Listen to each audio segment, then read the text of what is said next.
It's great to be here. I'm good to see you all again.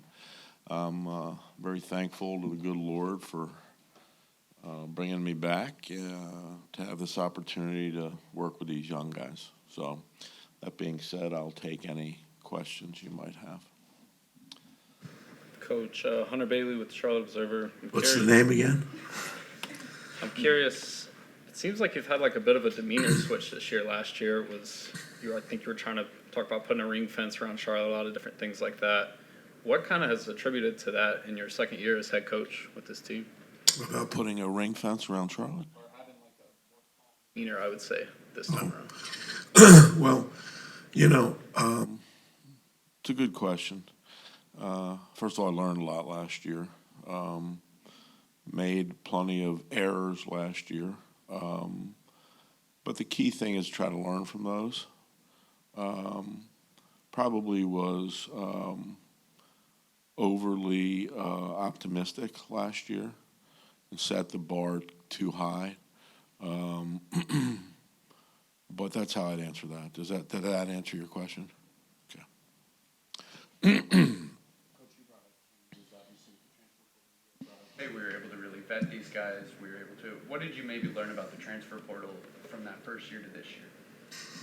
well, A lot. I think character counts. And sometimes first of all, there's always a reason why a guy's leaving. You have to find out those reasons. But you also have to go deep in the due diligence of what kind of people you're bringing into the university and into your building. So we spent a lot of time this year in recruiting, focusing on talking to college coaches, opposing college coaches, specifically the portal, but then going back and talking to high school coaches, opposing high school coaches, guidance counselors, teachers. So we did a lot of work on the guys we brought in, and we're comfortable with them as people. Brought to your program so far, the transfers you were able to bring in? They've brought a willingness to want to be at Charlotte instead of sometimes feeling like they were doing us a favor being here. These people want to be here, and that was kind of the number one thing for us. Like, we're not going to over recruit you. If you can see the benefits of being here, then this could be a good thing. Nick Carboni from WCNC up here in the back. Good morning. What is your expectation for this season? You talked about what you went into with last year in year one. What is your expectation for year two? Well, I've had a lot of time to think about all this, and I go back to my business experience, and here's what I've learned. I use real estate as an example. We're in a great conference, right? There's only 131 or two Division I football programs. So we're living in a very good neighborhood. A lot of beautiful houses in the neighborhood. This one, when I got here last year, it was not such a beautiful house. And so we spent a year learning on the job. And this was more a tear down the existing structure, spend some time planning on how we're going to build a foundation, and then methodically build a structure that will last and withstand the winds and the rains and all the things that come, so your family can live in a safe place. That is a process. That takes time. So I have I'm not going to give you, I know the question, and I appreciate it. How good's the team going to be? How many games are we going to win? I don't know. I don't know if we'll beat James Madison or Carolina or Gardner-Webb or Tulane or Indy. I don't know that. All I know is this, that the structure that was here has fully been excavated. And the foundation is beginning to be laid. And, you know, it's like the movie Wall Street, right? When the old fuddy-dud says to Bud Fox, good things take time.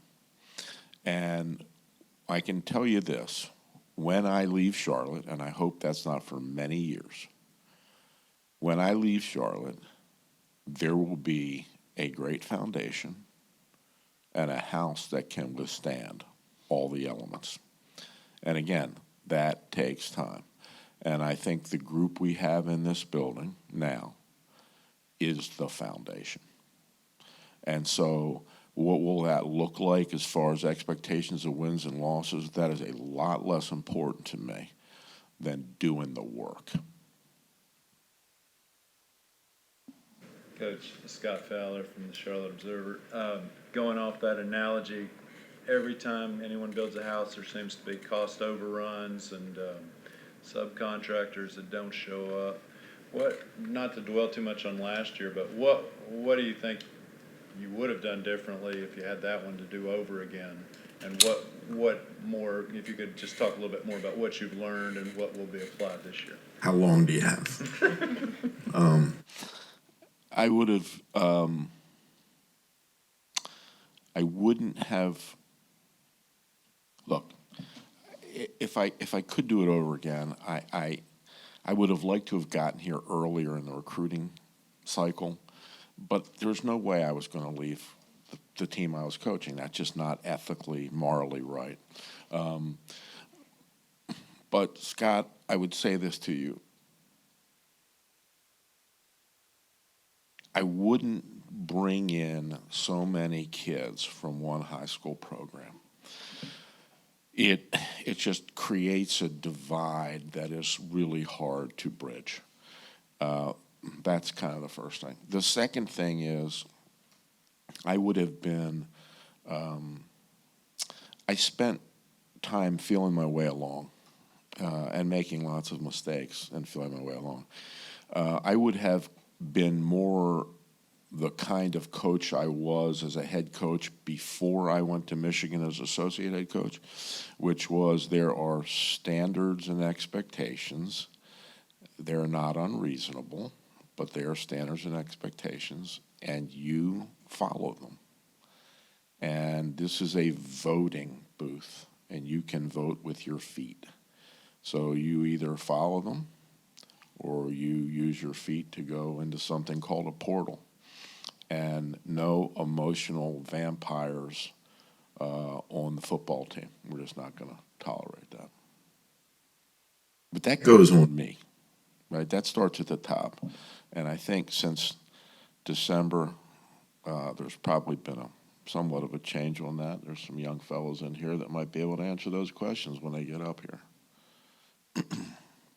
Max seems to bring an element to the program at the quarterback position that I'm not sure. Can you speak up just Sure. a little? Yeah, Max seems to bring an element and a dynamic to the quarterback position I'm not sure we've seen for Charlotte just on paper. But what has he brought from a leadership standpoint, coming in here with a largely new group, all new to him, and trying to lead your program at quarterback?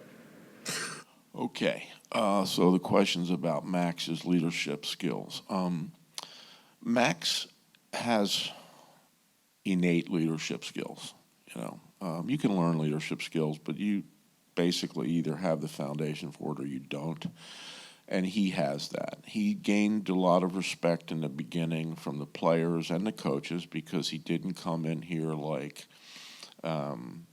some person who was different or higher or more special than anybody else. He's a very understated guy. He's not loud. He's not flashy. He doesn't, come in with a big chain and a necklace and driving a Ferrari or any of that kind of stuff. And he's not the first voice always to be spoken. So what he's done is he's come in and he's True leaders, in my opinion, are servant leaders. They're guys that put the other guys in the building first. And he does that. And how do you do that? You do that by taking care of your job, being on time. Don't miss meetings. Be early. Bring a notebook and a pen. Work as hard as you can in the strength and conditioning program. Be the guy on the field that's giving it everything you have. That doesn't mean you're the best player. It means you're giving it everything you have. And then, make sure you're somebody that cares for your teammates. And he does that. And we have a lot of guys that are doing that. And so that's a good thing. Jason Brown, Spectrum News 1. Last year, offensively, you talked really running the ball being the foundation for your offense. Curious if anything has changed in that philosophy, and if not, are you seeing that come to more fruition, especially when you have a scrimmage yesterday? Yeah. So, good question. I do believe that you have to do two things to be a good football team. You have to stop the run on defense, and you have to run the football on offense. And the reason I believe that is because if somebody can run the ball on you, they're just going to turn around and hand it off every play, and before you know it, they're standing in the end zone, and your offense, while that happens, is on the sideline. So just take what I just said and flip that over on offense. If you can run the ball, their offense is on the sideline, and it's somewhat humiliating for a defense. We are going to emphasize running the football. That's what we want to do. We think we have, improved the offensive line. We think we have a fairly deep running back room, and interestingly enough, we have receivers that want to block. So running the football will be very important for us. However, this year we can throw it also. So we did have a scrimmage yesterday, and the scrimmage was what you'd expect out of a first scrimmage. We're not going to Canton in the Hall of Fame or anything, but we were fairly balanced in the run and pass game. So I think, Jim Harbaugh used to say to me, I would always say, Jim, we got to run the ball more. And Jim, believe it or not, even as a quarterback, loves to run the football. But he said, look, the perfect game is you rush for 200 and you throw for 200. So I'm not saying we'll be completely balanced like that, but we're not going to be one of the academies either. Offense was definitely a topic of conversation last year. Going into this year, what is kind of your optimism level with Mike Miller returning for that second season? Well, Mike has grown a lot, like all of us have, and just as I have, learned a lot last year and made a lot of mistakes on the way. The key is not what mistakes you make. The key is, do you learn from them, and do you get better? And I'm really pleased with Mike. He has had I think, just a great off season. He spent a lot of time studying other programs, talking to other coaches, clinicking with other coaches. And look, it's hard to be a first-year play caller. I mean, that's hard. And especially when the head coach is kind of a knucklehead and demands you run the ball. Maybe you shouldn't have run it so much. And the head coach has ideas on who should be playing in the quarterback spot and not. It makes it harder for a play caller. So I'm very pleased with what Mike has done. Mike has helped us assemble the offense we have now, personnel-wise, obviously as a coordinator.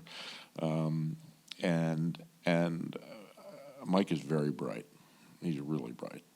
And I think I would say, Hunter, that Mike has really made positive strides, and I'm pleased. Bringing in a whole new group is a lack of continuity, and that can be especially through chemistry. Just how close is this group, and how would you, as the head coach, forge that chemistry? I missed the first part of that. Can you say the first part again, please? Something with bringing in a whole new group is the lack of continuity, and then especially too with chemistry. So how are you forging that chemistry as head coach, and how close is this group at this point this season? Well, I don't want to take too much credit for that, but it is a new group, and I think, look, there's a new group at every college now. With the transfer portal, you don't have the same team every year. But that chemistry comes through, that is something that's organically generated by the players. And if you have the right kind of people in that locker room, because look, you're not in that locker room, nor should you be as a coach, right? But if you, and that's where the heartbeat of the football team is there, right? And if you have the right kind of people in a locker room, then you begin building what people start calling culture. And that is organic from the players. A head coach and position coaches can talk a lot about culture and say this is what we're going to be, but unless that comes from the kids themselves, it's useless. It's wasted kind of fluff around it. For us, it has come from the kids, and you see it in little things. You see it in their enthusiasm in workouts and being early to meetings and everybody sitting in assigned seats and everybody bringing a notebook and a pencil to every meeting and everyone paying attention and them being dressed the right way, and their enthusiasm at practice, being early at practice, staying late to practice. And you also see it in little things like their grades this summer were outstanding. They care. They care about each other, and they take care of each other. You know, you won't see guys around this building that, you know, that don't have a car around this building because they don't have a ride. Their teammates will grab them. We will not have a guy eating in the dining hall alone. You know, they bring them, the older guys bring the younger guys to them and, you know, begin that process of incorporating them into the football team. And I have to tell you, from a personal perspective, as people, and I've been doing this a long time, these are as fine of human beings as I've ever been around. I mean, I really, you know, coaches say, oh, I love my team. And all that. No, I love these kids. I love being around these kids. And I'm not so sure I loved being around everybody last year, but I love being around these guys. And they bring energy to this building, even to the older people in this building, to the coaches and the staff. The other thing is, like, I'll give you another example. This is very interesting to me. We had a guy come to me. He wanted to meet with me, a player. And he said, Coach, you know, the people that work in this building, meaning the custodial people, we have to do a better job of making sure that we don't leave any trash around. Because we don't want them doing that. And he addressed the team about it. And custodial staff came up to my office and said, these guys are unbelievable. We've never had kids the 10, 12 years we've been here that have felt that way about us. That's the kind of stuff, when you talk about culture, that's culture. And it may sound insignificant, but it's not. Coach, looking at the defensive side of the ball, you had some guys transfer out, some new ones coming in, but a consistent on that side of the ball has been Dante Balfour. Can you talk about what he means to you and to the program as a whole? Yeah, Donnie's a great kid. I love Donnie. Always has a smile on his face.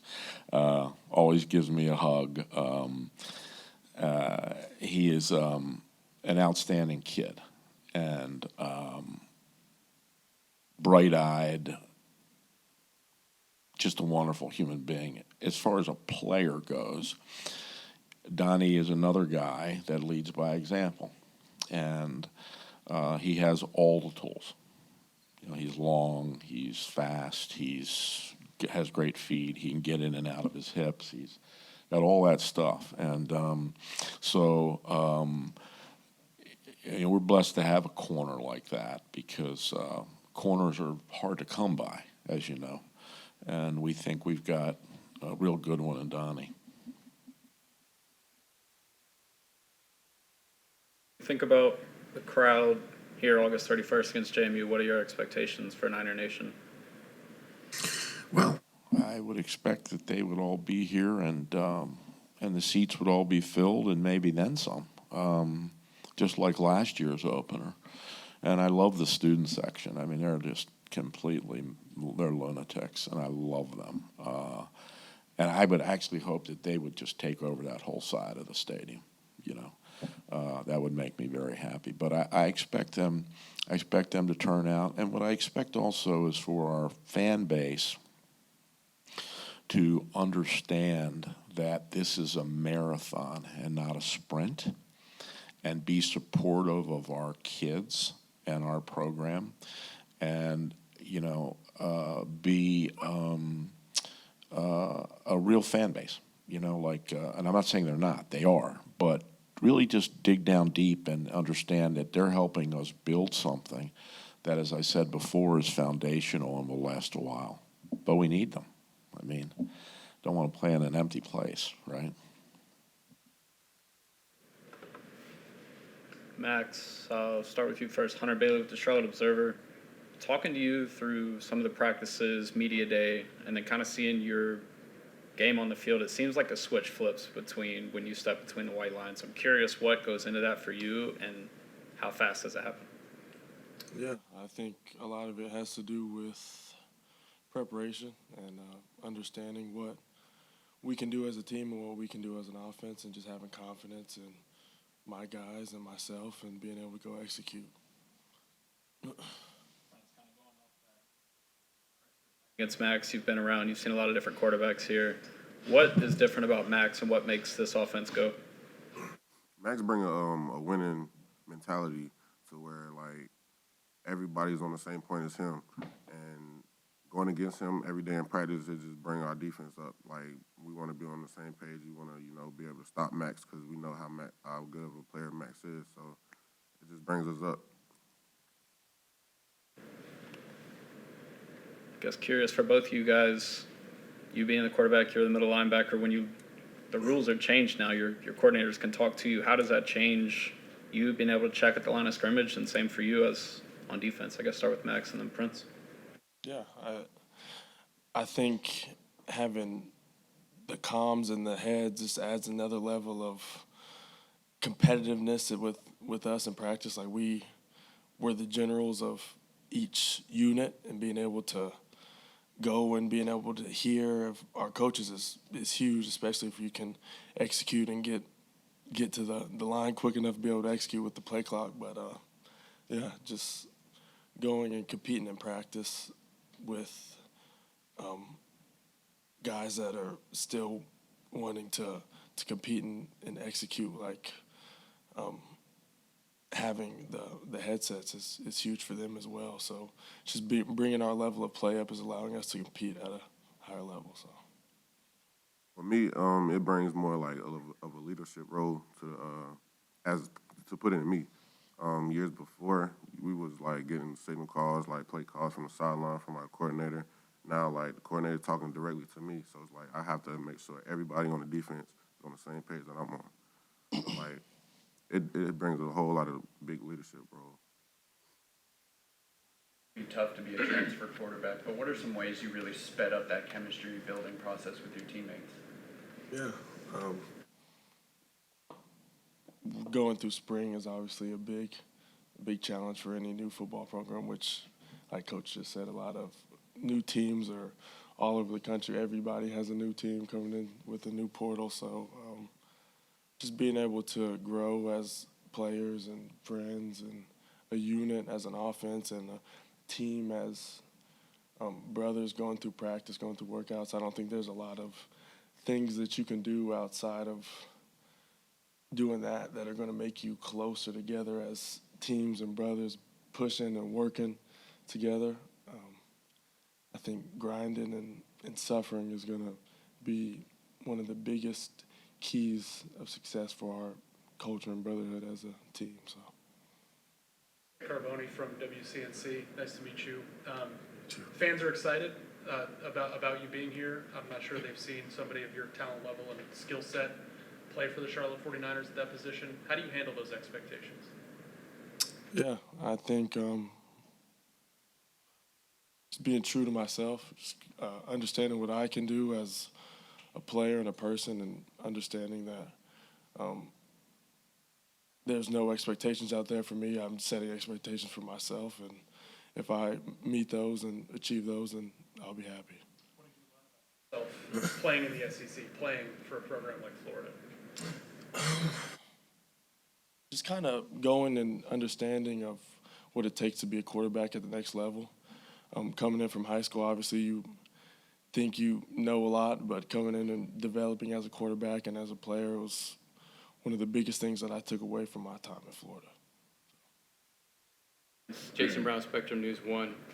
As someone, essentially a local kid from Gastonia, Coach talked about excavating the house, building a stronger foundation so it can withstand the elements. You've been here through a lot.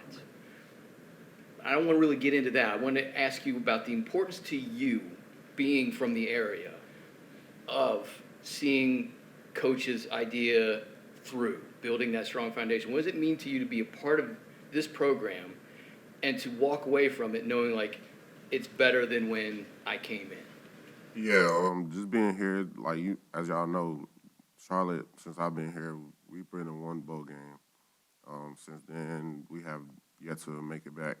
And just, with Biff being here and Biff bringing the mentality, the personality, just laying down the foundation for us, and including Max, too. Everything just going the right way for us. If everything's going the right way for us, I feel like just when I leave here, everything will be good. Everything will be better. Side, how satisfying has it been to basically play at home? Because your family from Gastonia, they can come watch, just about every home game. It's been very satisfying. It's just like I have people right down the road from me. I have a couple of my family members living with me, so it's like everything about this program means so much for me. Just being a local kid around here. Just ask you about one of your receivers that I'll be talking to today, Justin Olson. What have you noticed about him, and how are you kind of developing chemistry with him specifically? Yeah, coming in as a guy that's wanting to establish culture and leadership, you start to see the same traits in other players and other people, and Justin was one of the people that I saw that with from the beginning. So he's been a huge blessing to our team and our program. Coming and being a leader in the receiver room is something that needed to happen. He came in and took it, and he rolled with it. And the receiver room has grown a lot since he's been in there. That's my guy right there. Just put on your film from last year, you were in some big moments, especially against Missouri. Had some big plays in the RPO game, getting out of the pocket. I guess for you, what was your favorite play or moment from a year ago, your first season? I would probably say one of the runs in the Missouri game, probably that third down conversion, was probably one of the biggest because my family had got to come to that game because Missouri's not insanely far from Oklahoma, so you don't get to see a lot of family at games, a lot of SEC games, especially with it being in the South. But them just being able to come to the game and converting and turning and looking and being able to see my family in the crowd as I stood up and converted the third down was probably one of the biggest things that sticks with me as a play. So it was very memorable for sure. Yeah.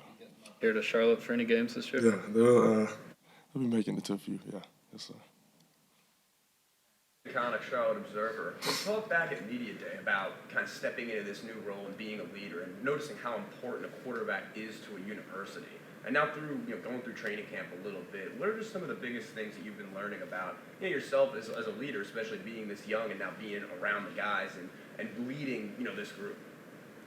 Yeah, I think there's a lot of things that come with being in a leadership role, but also just not feeling the pressure, just feeling the gratitude of having the confidence from coaches and players to be able to come in and ultimately lead and be around guys that want to lead a university. So being around Prince and all these guys over here that want to be able to lead and be in big leadership roles, there's a lot that comes with it.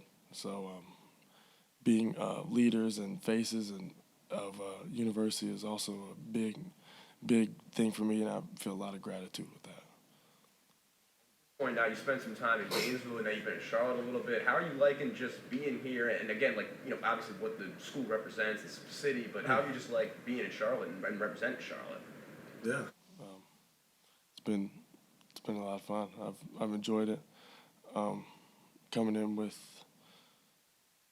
guys that want to continue to represent something that is bigger than them, want to be able to do something that stuff has never been done here. And that's what this group wants to do, and that's what I came here to do. And obviously, that's been the biggest thing for me. So.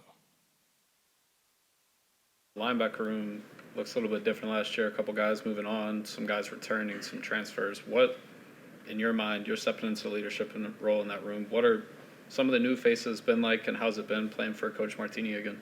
Playing for Coach Martini again, he's a great coach. He can relate to us like very close, as more coaches can relate to other players, because like he's almost our age. He's come from like places like LSU. He's just a GA at LSU. He played for Notre Dame, so it's like he knows the structure of ball that's going on now, and he can relate to us to know like what's going on, the ins and outs and all.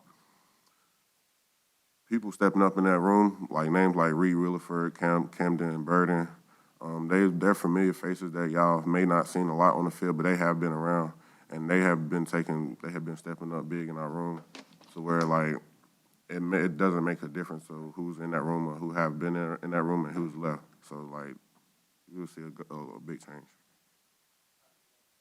College football 25 at all? Yes, so I definitely played. Whenever it was released, I played Ron Wall, like right here. I was able to whoop him, for sure.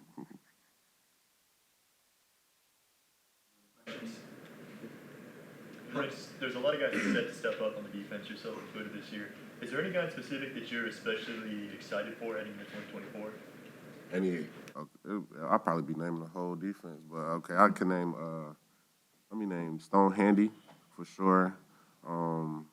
Des Morgan, a returning face that's going to be dominant. Let's say Ali, he was ineligible last year for the first half of the season. Now he's eligible for the full season. Now we were able to get him playing. And Reed Williford, he's been stepping up big in the ball. We have to keep him healthy.